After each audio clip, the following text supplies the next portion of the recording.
What's up, brother, man? I really want to say live. I just seen this Bob Marley movie, man. It was dope, man. I liked it. But I'll tell you, I really don't like phones at all, man. But it's hard because I want to be traveling everywhere, though. Because you know, like when you travel, like in the Bible, like people, kings were called to certain places, right?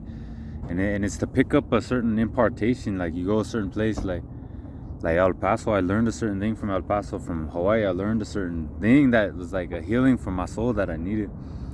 Like whether it was to calm down or speed up or to not be lazy or to work or whatever it is, like Ohio too.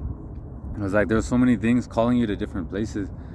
And it's like in my heart, I feel called to so many places, like all across the United States, different cities, different states, Arizona, South Carolina, and Mexico, and different areas. But that's like, man, I want to go just everywhere because you don't know what you're gonna learn from different people, certain impartations and sparks that you pick up on, and all that. And it's like, man, I would like to go Jamaica, even, and Puerto Rico or wherever. It's like, man, how do people not always constantly have that just love for wander, that overwhelmingness? Because I would love to see all the world, man. Italy and just everywhere. Spend so much time in all these places and constantly just be going from one place to another. And it's hard because when God does call you somewhere, it's hard to leave again. Beautiful sun, huh? It's hard to leave again once you've grown roots into a certain place. It's like you sit for a while and your soul just starts to root into that area. And then when you have to leave or go back or whatever, it's hard to let go. And then you get addicted to jumping. And you're always like looking back to the last place that you were at. But also always wanting more. And that's been the hardest part on one of my journey. It's staying still when God called me back. Being still and not just jumping and leaving again. But it's like, man, there's too many places to see in this beautiful world. It's like, so it is like if you have a calling in your heart and you know somewhere's calling you, and it's like, man, you gotta jump, because the regret of not leaving is painful. And the beauty of like whatever it is that God is trying to give you, man, it's like it's so much freedom, and it breaks you free from familiar spirits too, because the areas that we are used to, that we're raised in or whatever. That's why I'm really grateful that as a kid we moved around a lot, moved from neighborhood to neighborhood to neighborhood, because you learn kind of the art of like non-attachment a little bit. It like breaks you from being attached to things, your friends, your people, or whatever. And it's like all this is temporary, right? That's why it says we're pilgrims on this earth. It's hard because it's kind of nice to be able to have a house and have your place, and you're like, all right, this is my, like, to get familiar with something and to be rooted and nested, and there's a time for that as well too.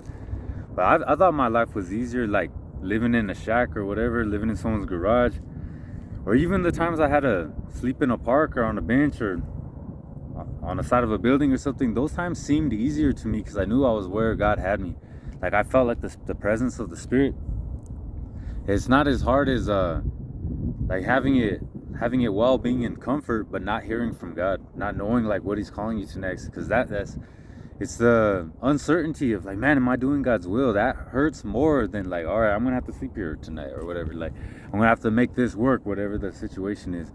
That doesn't, or even the like not having as much food, or like only eating once a day or twice a day or something, that's not as bad as being unsure, like feeling like God stopped talking to you because you didn't jump or do what He asked you to do.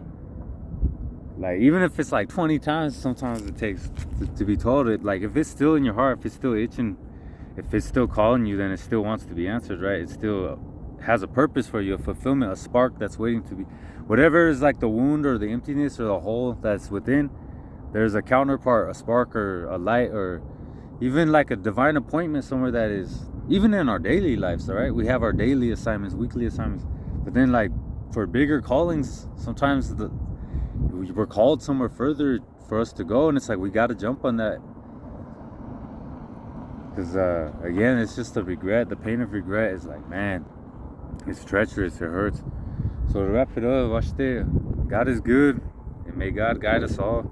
And may God grant everybody the courage that it takes to follow where we're being called to, and where the Spirit wants us to go, and the trust that what He has for us, that He'll provide always what we need, not always what we want, but always what we need. I love you, man. God bless you.